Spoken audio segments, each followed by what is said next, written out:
Salut les amis, j'espère que vous allez bien et que vous passez une très belle journée. Écoutez, je fais cette vidéo-là et cet épisode de podcast parce que j'ai une idée bien évidemment qui m'est venue à l'esprit pendant ma séance de sport.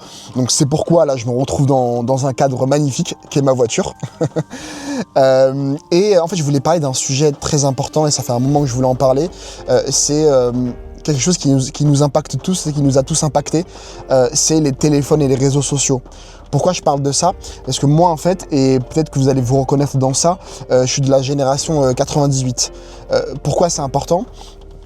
Parce que étant de cette génération-là, j'ai l'impression que parfois qu'on a vécu en fait nous à notre époque quand on était jeunes, la dernière en fait je dirais vraie enfance. Et c'est pas un jugement, c'est dans le sens où je parle même de ceux qui sont, je parle même de toutes les personnes qui sont nées dans les années 90 et on va même aller jusqu'au début des années 2000 également. On pourrait même aller un peu plus loin, vous voyez, mais il y a un certain moment en fait, il y a quelque chose qui a été, je pense, il y a eu un basculement et je vais y revenir après. Mais en tout cas, j'ai l'impression que nous, quand on était enfant, si vous vous rappelez de votre enfance, comment vous l'avez vécu, j'ai l'impression qu'on a vécu, je dirais comme je vous ai dit, une vraie enfance. Et en fait, le but de cette vidéo-là, c'est pas de dire que les téléphones et les réseaux sociaux, etc., c'est mauvais. Moi, je suis toujours dans la nuance. Et comme vous voyez dans mes vidéos, j'essaie toujours en fait de nuancer le propos, de pas être noir ou blanc, vous voyez. Mais je pense sincèrement que il y a quelque chose qui a été perdu. Je pense qu'il y a eu un basculement à partir d'une certaine génération. Vous voyez, parce que peut-être que nous, justement, on faisait partie des dernières générations, la génération 98, 2000, 95, peu importe, hein, vous prenez vraiment les générations, enfin, en tout cas dans ces eaux-là, on était à un moment de basculement. Et c'est là où j'essaie de structurer ça en plusieurs parties pour que ce soit clair pour vous. Et là où je veux en venir, c'est que nous, dans notre enfance, quand on était jeunes, quand on était au collège, quand on était en primaire, en fait, on n'était pas déjà, on n'avait pas de téléphone.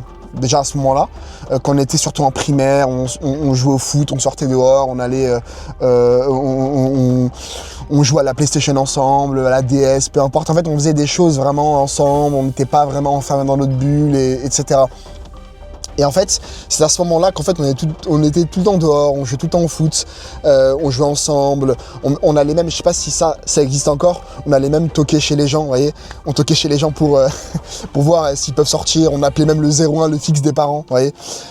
Et ça, en fait, c'est quelque chose, moi je me rappelle vraiment, et c'est là où c'est fou, vu qu'on n'était pas submergé de réseaux sociaux, on n'était pas sur Instagram, on n'était pas sur le téléphone, on se rappelle très bien de ces moments-là, vous voyez. Je sais pas si vous avez fait l'exercice, mais essayez de vous rappeler des moments quand vous étiez jeune, quand vous étiez dehors, quand vous jouez, quand vous toquez à la porte de vos amis.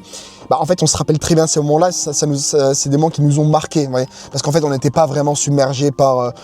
la vie, elle n'allait pas vite, on n'était pas sur les réseaux, etc. En fait, en gros, on vivait le moment présent. Et moi, je suis vraiment convaincu par ça, vraiment. Et c'est là où je dis que si je fais la comparaison un petit peu avec les jeunes, entre guillemets, parce que j'aime pas ce terme-là, mais on va dire les jeunes d'aujourd'hui, on va trouver un terme. En fait, on a plus, je pense qu'on a perdu ce côté de vivre le moment. De vivre notre enfance vraiment, réellement, vous voyez, de faire, je sais pas, de jouer à des jeux de société, de se poser, vous voyez, de pas être, vous voyez, c'est ces moments-là, même, parce que moi je suis fan de foot, vous voyez, c'est les moments par exemple où vous leviez le matin, peut-être que vous n'avez pas vu un match en entier parce que vous deviez aller dormir. En fait, vous êtes au courant de rien. Vous apprenez ça dans la journée, qu'il y a un pote qui vous disait ou quelqu'un « Ah ben t'as vu, ils ont gagné. Ah mais vous savez bien, vous pouvez pas le savoir. » Vous voyez, vous n'êtes pas submergé par l'information. Vous n'avez pas les notifications du téléphone. Le matin, quand vous vous levez, vous avez le téléphone, etc. Vous voyez. Alors qu'aujourd'hui, moi j'en vois beaucoup, même à partir de 14 ans, de 13 ans, même de 11 ans, même de 10 ans, je vois des gens qui ont déjà des téléphones, vous voyez. Et bien évidemment, là, je parle des jeunes, mais je m'inclus dedans, bien évidemment, parce que là, j'ai un téléphone aujourd'hui, comme je pense comme la majorité des gens, comme tout le monde, avec les réseaux sociaux, etc. Et en fait, même nous, on est impactés. Vous voyez, même les parents, même nos parents, la plupart, enfin, les gens qui sont plus âgés, bien évidemment, il y a quand même un seuil, à partir d'une certaine génération, les gens n'ont pas les réseaux sociaux, etc. Mais je veux dire, même les gens qui ont 40 ans, 50 ans, ils sont quand même sur le téléphone, ont pour la plupart des réseaux sociaux. Et en fait, là, je vais plus vraiment parler des jeunes parce que c'était un peu le constat que, bon, on était un peu la dernière génération. Bon, vous avez compris, hein, avoir vécu, en fait, cette enfance de manière insouciante et innocente. Et ça, on l'a un peu perdu. Et en fait, aujourd'hui, je trouve qu'en fait, et je vais dire un truc d'une banalité, mais vraiment, vous allez me dire, bah, Mohamed Ali, c'est logique, en fait. Mais moi, j'ai envie de le dire. C'est qu'en fait, déjà, on a des téléphones partout. Je sais pas si vous faites l'expérience, quand vous êtes dans les transports, juste vous levez les yeux, vous regardez, en fait, vous vous rendez compte que tout le monde a la tête sur son téléphone. Et c'est là, et le moment où je l'avais vraiment compris, c'était un moment où mon téléphone fonctionnait plus. Enfin bref, vous voyez, j'avais pas.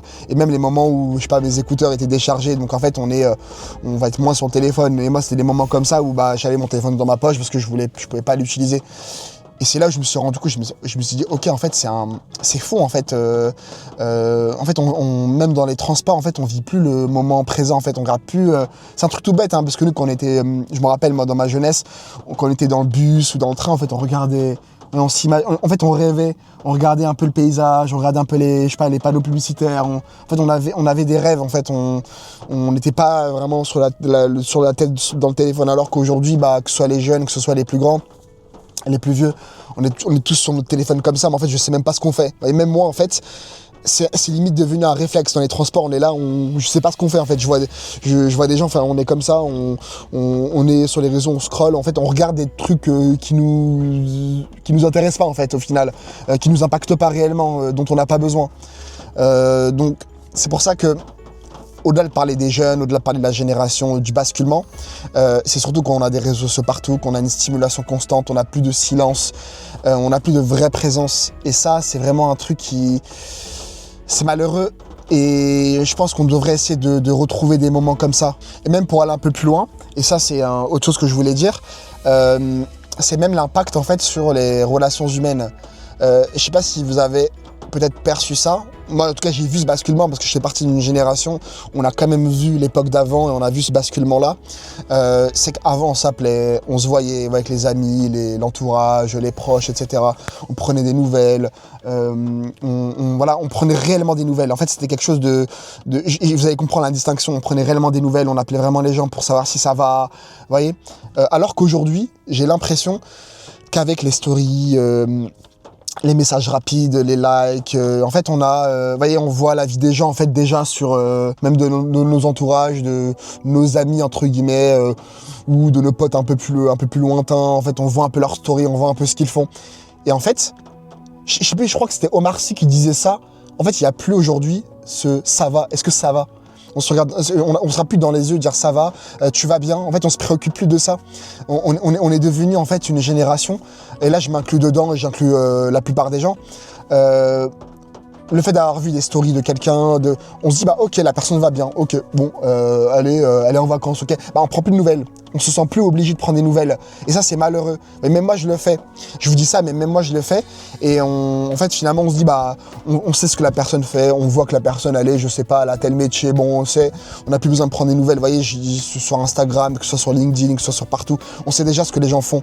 Donc, en fait, on n'a plus besoin de prendre des nouvelles. Et en fait, et c'est là où je vais en venir, on a une illusion de proximité, j'ai l'impression, avec les réseaux sociaux. On sait ce que les gens font, donc en fait, on n'a plus besoin de prendre des nouvelles. Et c'est là où on perd. C'est là, en fait, il y a un paradoxe même. C'est qu'en fait, le téléphone portable, au départ, était censé... Moi, je parle pas des réseaux, là, je vais parler du téléphone.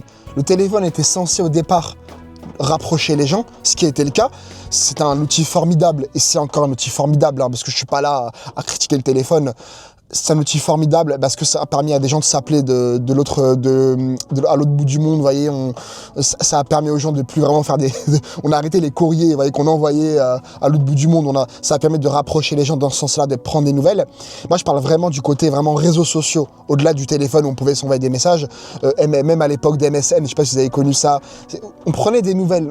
On n'était pas vraiment à cette époque-là d'Instagram, de Snapchat, etc. Et aujourd'hui, bah justement, on a une illusion de proximité. La technologie, en fait, a entraîné le fait en fait, ça a éloigné les gens plutôt que de les rapprocher. Ça, j'ai vraiment l'impression, moi, je le ressens personnellement.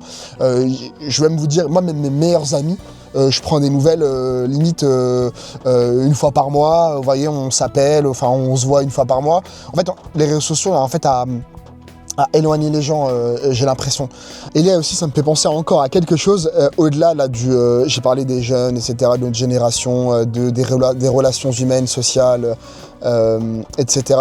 C'est aussi l'impact en fait du téléphone sur le mental. Ça, c'est vraiment quelque chose aussi que je perçois. Pour le coup, là, je pourrais, je pense, donner quelques tips parce que moi, c'est quelque chose que je combats, que j'essaie de combattre. Parce qu'en fait, déjà, le téléphone, au-delà du téléphone, hein, je dis téléphone, et quand je dis téléphone, c'est vraiment, je parle de manière globale, le téléphone au sens large. Donc, réseaux sociaux, notifications, etc. Et tous les distractions qu'on a, en fait, avec cet outil-là. Bah justement, vous voyez, je sais pas si vous avez remarqué, mais toute la distraction, la concentration qui est réduite, l'anxiété, le phénomène de comparaison sur les réseaux sociaux, vous voyez la dopamine, le fait lorsqu'on fait on like, ou en fait on reçoit des likes, en fait on a de la dopamine. En fait tout ça, tous ces stimuli, toutes ces stimulations, bah en fait on perd le vrai sens de nos journées. On n'a plus une vraie présence, on fait plus les choses réellement. On est tout le temps en fait distrait, en fait même lire un livre c'est devenu même des fois impossible parce qu'on a toujours des notifs de partout, on a toujours on est toujours submergé par des mails de je sais pas quoi, on reçoit des notifs de toutes les applications qu'on a. Vous voyez, en fait on cherche et c'est là où en fait je pense que là il faut combattre ça. Moi je le combats.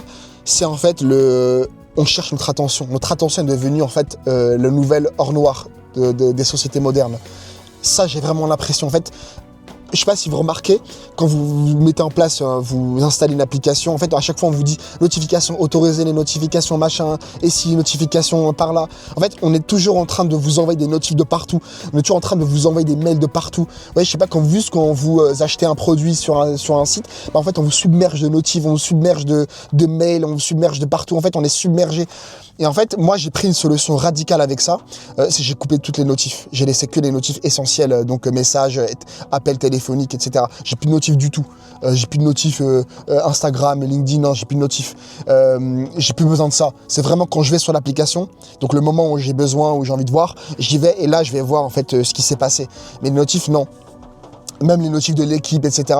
Mais c'est comme, ça me fait rire, je parle de lui, mais mon frère, par exemple, lui, on se charrie un peu, mais il laisse toutes les notifs et à chaque fois ça me fait rire, je dis, bah non, mais enlève tes notifs. Il a les notifs de l'équipe, du Parisien, de machin. En fait, on est devenu une économie, une société de l'attention. Et ça, c'est vraiment quelque chose qui me détruit de l'intérieur. En fait, on n'est plus capable de faire les choses. Déjà, au-delà de la distraction, de la concentration, on n'est plus capable de faire des choses concrètes. On n'est plus capable de se poser, de jouer à un jeu de société. Je dis pas que c'est le cas pour tout le monde, mais moi je parle vraiment pour la plupart des gens. Il y a des gens encore qui ont ce truc-là. Et là, je combats vraiment ça. Et pour le coup, moi, c'est quelque chose... Ok, je suis impacté, mais je suis en train de réussir à sortir de ça. J'ai plus de notifs, je suis plus submergé, je mets les notifs que les notifs essentiels. Donc j'arrive à me concentrer, même chez moi, j'arrive à me poser. Je mets un podcast d'1h30, j'arrive à l'écouter. Je regarde comme ça sur YouTube. Je suis capable de plus regarder mon téléphone. Je suis capable de regarder un film de 3 heures sans regarder mon téléphone. Et ça, beaucoup de gens ne sont malheureusement pas capables de le faire. Ou en tout cas, c'est difficile pour eux. Et je vais rajouter juste un petit truc. J'ai envie de le placer aussi, c'est aussi ce phénomène de comparaison. En fait, avec les réseaux sociaux, avec les technologies, etc., en fait, on se compare en fait à des gens on se compare à des gens, je sais pas comment je pourrais le dire, on fait des comparaisons plutôt qui n'ont pas lieu d'être. On se compare à des gens qui ont des physiques incroyables, qui font que ça de leur journée. En fait, on perd cette notion-là, en fait, et du coup, l'impact aussi des réseaux sociaux, la promesse qui avait été tenue de rapprocher les gens, bah justement, déjà ça éloigne les gens, mais en plus ça nous rend anxieux, ça nous rend, on se compare, on voit que la personne elle est en vacances, on dit bah nous on n'est pas en vacances, vous voyez, alors qu'avant on s'en foutait de ça, on savait que quelqu'un était en vacances parce que bah on était proche de la personne, on s'appelait, mais sinon les autres s'en foutaient. Là en fait on a des gens sur les réseaux sociaux, on voit que ah bah un tel est en vacances, ah bah moi pourquoi moi je suis pas en vacances, ah bah où il a trouvé l'oseille, où elle a trouvé l'oseille, vous voyez.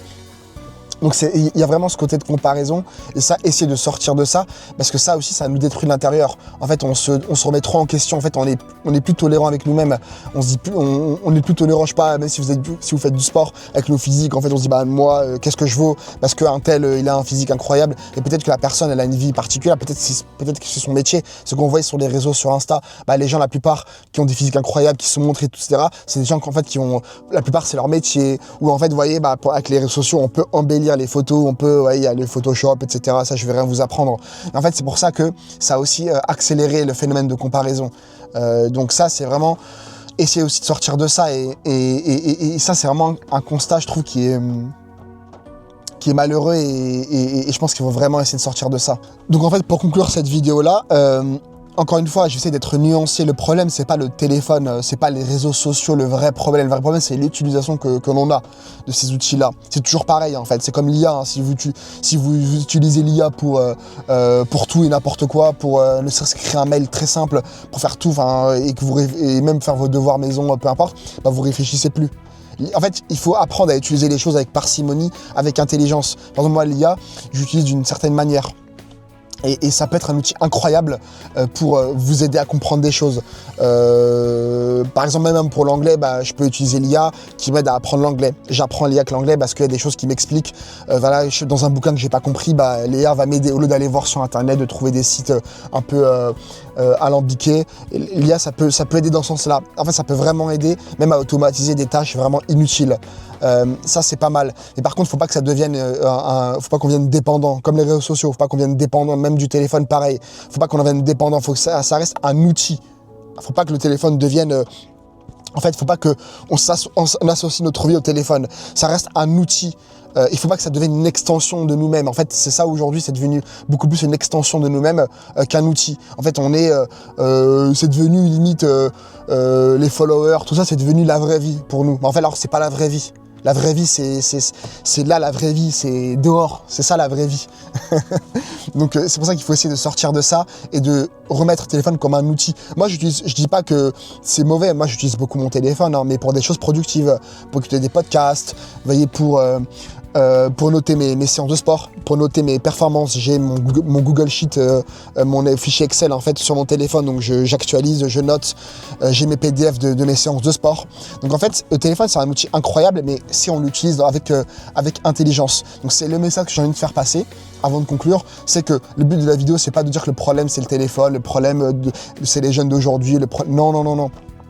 C'est pour ça que dans l'introduction, en fait, j'ai parlé des jeunes, en fait, un peu pour introduire le sujet et pour montrer qu'en fait, les jeunes aujourd'hui ont pour la plupart perdu quelque chose que nous, à l'époque, génération 90-2000, on avait. Donc voilà, donc c'était tout pour moi.